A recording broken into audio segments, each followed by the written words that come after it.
name is Aurelie Cormier, and welcome to the Intentional Wellness Parenting Show, where we set an intention to create healing and wellness every living day. Let me ask you, have you felt sometimes that life is just hard? Wonder if I told you that our life is actually meant for joy, fun, and good health. Of course, it doesn't just happen, but the first step to getting there is to believe that good health is possible and to envision what you would love.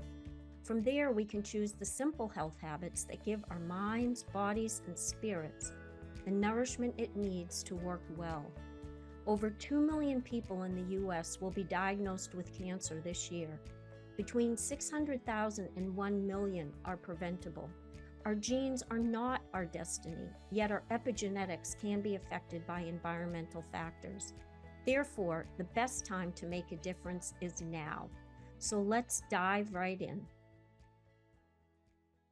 I'm Dr. Pat, and you just heard from Aurelie, and I want to tell you that I am sitting here today, and I have had the honor of doing these shows with her, of watching her work, of really leaning into her compassion, but more importantly, her expertise. So the name of her show is Intentional Wellness Parenting with Aurelie Cormier, but we talk about everything. Today, it's Dreaming of a World with Cancer Prevention, and I'm sitting here today with 2 bits of information. This is how important today's show is. One of them is a friend who passed away last week very suddenly. For us, it was suddenly because we thought everything was going according to plan. The transfusions, she went in for one last transfusion and she never came out. Shocking. The next bit of information we got is another friend of ours, stage 4 lung cancer. So are we now in a place where we are ready to hear what Aurelie has to say about dreaming of a world of cancer prevention? The answer is yes. And how do we know this? You see, these are people in our lives. This is not Chadwick Boseman. This is not a celebrity or Patrick Swayze or Steve Jobs, who we hear about. But what if they knew Aurelie? What if they worked with her? What if? Aurelie, thank you for today. Thank you for this. And I do dream of a world with cancer prevention. And I will tell you that these 2 situations have got me on the book to go get the kind of checks and texts that I need to get because I need to walk this talk. Right? Yeah. Yes. Yeah. Thank you for saying that, because sometimes it's hard in our day-to-day life when we have so many responsibilities to think about these things. But I can tell you, just like what you just shared with us, I've been on the front lines of taking care of some of these people. I see what they have to go through. I see the financial difficulties that once people are diagnosed with cancer, half of them go through severe financial difficulties in addition to the physical discomforts, the emotional discomfort. And it's not just the patient, it's just as you described, it's family, it's friends, it's a community of other people that experience it too. And it's not easy. And I do want to share also that what I talk about here today is for educational purposes. If you have a particular situation that you need an answer to, you really need to talk to your, the most trusted physician or healthcare practitioner that knows your situation and your individual circumstances so that they can give you the best advice. But yeah, this is really important information. And what, we've learned over time is that it's not something that's going to be easy. It will take some work, but it's well worth the effort that we put into it. And, the other thing that I want to acknowledge is that a lot of us are working hard every day, especially during these transformational times. And moms especially are working particularly hard because they have 2 jobs. They have their primary professional job, and which could take up, full-time work, part-time work, the commute. I've been there. It is not easy. And then, you've also, when you finish that job, then you go home to your other job, which is taking care of your kids. And even though they were the sweetest, best years of my life, they were the most challenging years of my life. So I know for moms and for, family members, this is really important information. And it's hard to watch another person go through some of these health challenges. But if we can institute some of the good health habits, we can give our children, give our relatives, give our friends a better chance of a longer, healthier life, doing more of what they love and spending less time being sick.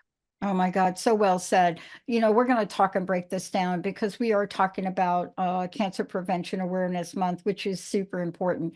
But there are small things. Here, little tidbit, real quick. I have something called a laughing dog. It's a little dog that's battery operated. And for somebody like me, I don't want to even go into the whole story about it, but for somebody like me, on some days, I just need to have that laughing dog roll on my bed laughing. And Especially these so, days. especially, good one. But I had this here with my friend's child who is not well. Mhm. And he walked by the dog. I hadn't turned it off. He walked by the dog, and the dogs just started to, and the child lit up like nobody's business. Now, what's the downside of that? He wouldn't let us turn the dog off. So I started to call around to see if they could be donated to like Children's Hospital. Yep. So why am I telling this story? Because there are things we can do to help others. Now, this is not on the preventable list, but I will tell you based on a psychology profile, when Right. you can get somebody that is that sick to laugh Right. unconditionally, this is what we're doing. But from where you sit, you got to walk us through here. Right. We're looking at statistics that I never thought I'd hear about. Right. And I'm glad you brought that up because we are looking at some very challenging statistics. Before World War II, even though people didn't live a long life, the diseases they got were fairly stable. Since World War II, we've seen things happen not only here in the United States, but around the world that we didn't see before. And so we are seeing an increase in pediatric cancers for children less than 5 years old in the last 40 years. And what are they? Acute lymphocytic leukemia, which is a blood cancer, acute myeloid leukemia, another blood cancer, neuroblastoma, which is a type of brain tumor,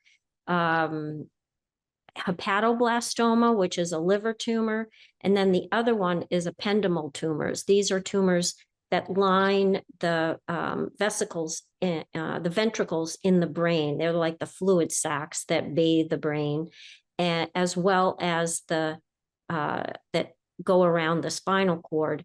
So these ependymal cells end up making cerebral spinal fluid, and so you can see that there would be a lot of difficulty for these kids if they're not making enough or they're making too much cerebral spinal fluid. So why are kids getting these?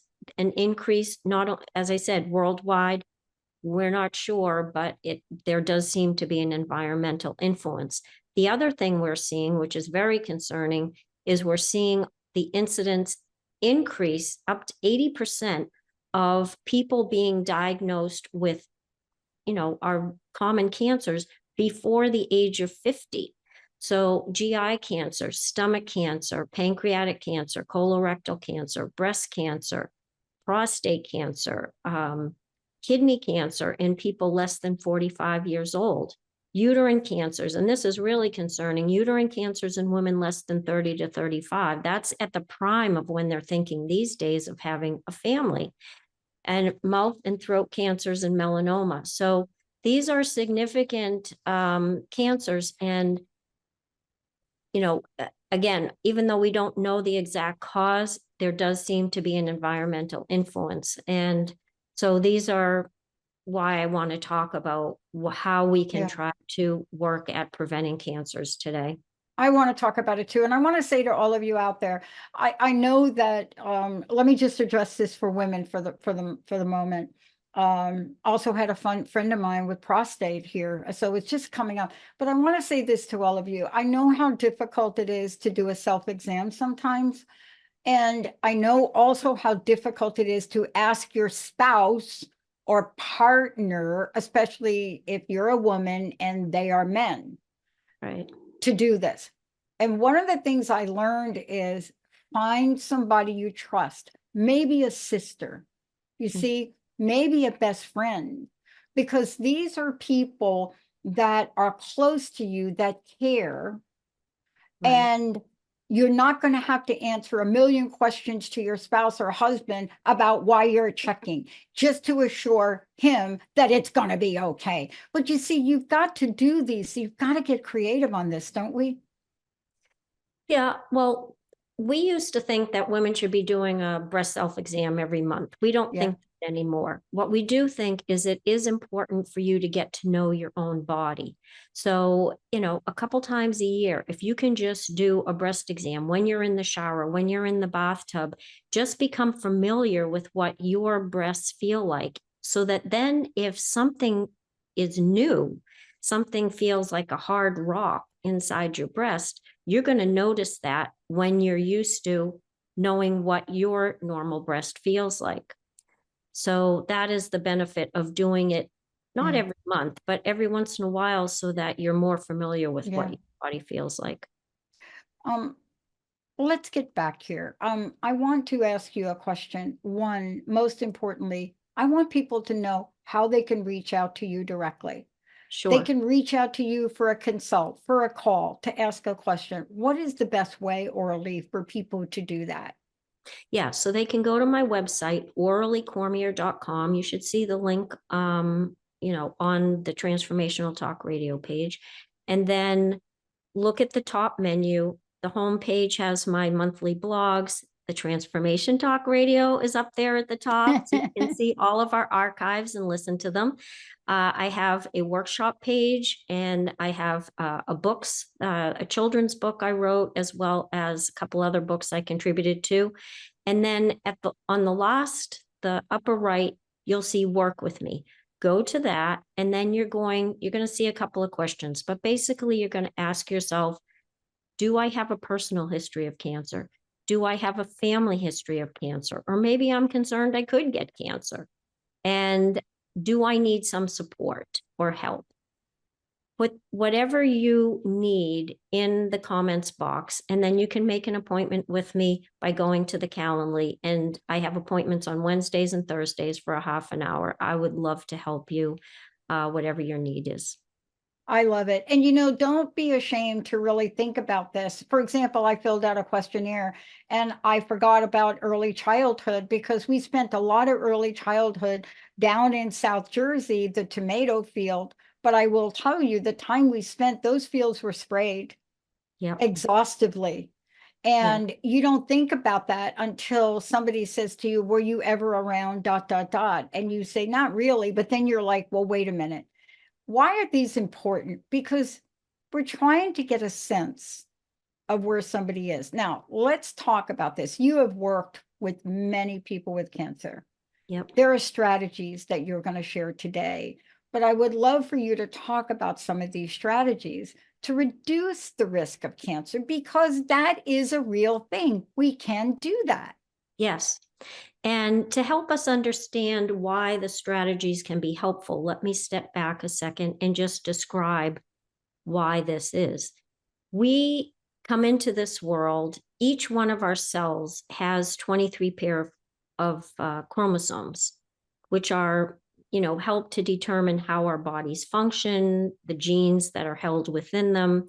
And so we have 23 pairs. Within those are DNA. And if you've ever played with a slinky, the DNA look like a slinky. It's a spiral shaped,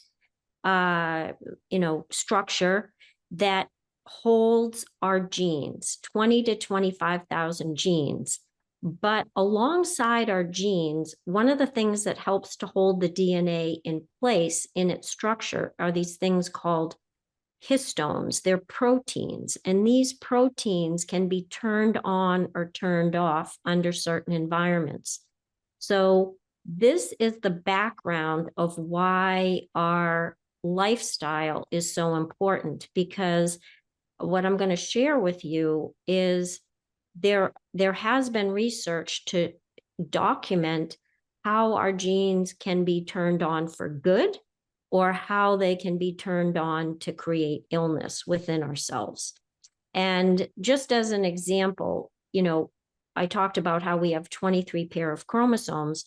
Well, chromosome 22 is very important for the expression of certain health conditions, including birth defects, mental retardation, autism, schizophrenia, congenital heart disease, delayed development, including delayed speech, leukemia, breast cancer, Ewing sarcoma, neurofibromatosis type 2.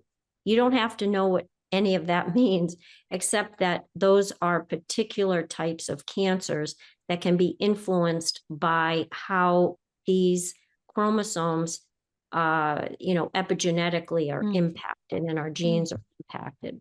Wow. So if we look at the areas in which they are most impacted, it's when our bodies are growing and changing rapidly. The cells are dividing rapidly and are more prone to mutation. And what are those times in our life? Well, the first time is when we are little fetuses in our mother's womb. That's what, those first 8 weeks, the template of the entire body, the organs are forming during those first 8 weeks. Most women don't even know they're pregnant. So if we can have a good, healthy lifestyle at baseline, then when we do get pregnant, even if we don't know we're pregnant yet, we give those organs in our body a much better chance of forming in a very healthy way that's going to keep us healthy throughout our entire life. Another critical period of growth and development is during young childhood. This is from birth to about 5 years old, when again, the body is growing and changing rapidly. The cells are dividing rapidly. Our brains, so much of our brain development is during those first couple of years. So that's really important, especially if there's anything neurotoxic that could affect the nerves in our brain. And then adolescence, that's the third period of time. And moms have a really important role here, but so do dads, because it has to be, moms and dads, or moms and partners have to come together and be on the same page in terms of the health habits. So they're both helping these children to grow up in a healthy environment. And when we give them that healthy environment, then these genes or these epigenetics have a better chance of forming well and less prone to disease. So during pregnancy and young childhood, we have a lot more influence on what they're exposed to. In adolescence, the brain is wired for risk. So we don't have as much control. Adolescents are experimenting with what they want and how they're going to work in the world. And so they can sometimes, even if they rebel at some point, just know that the good health habits you establish in pregnancy and young childhood, they will come back to that. And so the more we can do that's healthful when they're young, they will come back to that, as adults. Yeah, I want to just get real specific for people. Many years ago, I understood that what I was drinking in water wasn't just water. It was filled with so many other things, like Correct. from the tap. And so I got myself a purifier machine with pH. And it made a very big difference that I could feel. Yep. But this is just one thing. Environment, toxic exposure, and so many other things we have to be mindful of. But Correct. also you said something I want to just make sure everybody hears. If you are a woman and you are trying to have a baby, you're trying to get pregnant, the minute you make that decision, that is the time, if not sooner, to think about what are my behaviors? What are my habits, right? Right. Yeah. And we saw this, things that can influence the epigenetics in our genes, environmental chemicals like lead, mercury, plastics, flame retardants, um, uh, endocrine disruptors, which can influence our hormones within our body, pesticides, benzene. When benzene is a chemical added to gasoline, I've worked with people who worked in oil fields and developed leukemia. So if you are pregnant, I would go to a gas station where they will pump your gasoline, or go with somebody that will then, pump the gas for you. The other thing that it's important for creating a healthful environment is our diet. We do know during World War II, the Dutch famine, the Germans had blocked off any transport of food into the Netherlands. Thousands, well, millions of people starved. Women who were pregnant during that time, their babies were also starving as they were forming. And they followed these children over time. And what they found is that they tended to have more chronic diseases and die earlier than their brothers or sisters that were born before or after the famine. So nutrition has a big part. Drugs. We do know DES and thalidomide were used. DES was used to prevent miscarriages and premature labor in the 40s up to about 71. And what we saw with DES is that girls in their teenage years were developing these very rare cervical and vaginal cancers. And and that later on, they also had a lot of fertility issues, higher risk of miscarriage and heart disease. The sons who were exposed also had issues with their testicles, where they would have undescended testicles, cysts, inflammation, infections, and then a higher risk of heart disease. And the moms who took the DES had higher risks of breast cancer. So drugs can influence our epigenetics. But what the outcome of some of these things are is not only cancers, but autoimmune diseases, mental disorders, and diabetes. So the things that, these health habits can have an important influence. And I don't want to say that everything is negative, because they did a study in Sweden where they looked at people who exercised on a bicycle. And what they did is, for 45 minutes, 4 days a week, they did a stationary bicycle with one leg, and the other leg was just quiet during that time. After 3 months, they did a biopsy of the muscle, and what they found, the exercised leg had better cellular regeneration, so it was in healthier shape and more resilient than the leg that didn't do any exercise. So when we do those 20 to 30 minutes of some type of aerobic exercise, whatever you love, and honestly, a good power walk is one of the best ways to get exercise. It's great for the heart, the brain, but is low impact on the joints. You're actually helping to rejuvenate your health in your body. And then having, in terms of diet, what I would say is a primarily plant-based diet. We found, and this is what I saw in my patients that were cured of cancers when they had radical changes to their diet, more of a plant-based diet, where a quarter of the plate was fresh vegetables, a quarter was fresh fruits, a quarter was whole grains, and a quarter was some sort of protein, whether that was lentils, beans, peas, tofu, soy. And if you can have organic, even better, because then you're not going to be exposed to some of the chemicals that get sprayed on some of these crops. The other thing that can really help in terms of whole grains, things like quinoa, brown rice, tofu, millet, bulgur, farro. I tried farro, and it's absolutely delicious. But all these things have very high nutrient density to them that help keep your body in better shape. Wow.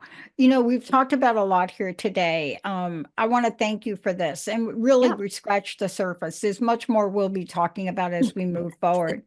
Um, Please, I would love to know how people can get a hold of you. And I'd also love to know what your personal message is. What do you want to leave us with today?